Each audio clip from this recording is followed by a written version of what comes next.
Өндөр улсын өвөрт өчнөөн жилийн түүхтэй өвөгдийн үеэс өвөлсөн өвөлжөө байдаг юм. Балчир насны дурсамж барзгар хадан түлцсэн. Хөгжилтэй хөөхөн түүх хөөш ууланд хоцорсон.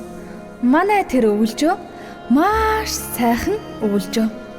Хураг ишиг майлалцсан хаврын сайхан өдрүүдэд хонин сүрэг яргалах нь хотон дотроо чимхтэй. Сүрлэг хаданд дүүлсэн сүрэг ямаа хөгжилтэй. Ханагар ивэртэй өхрүүд хевч хевтгэн сүртэй.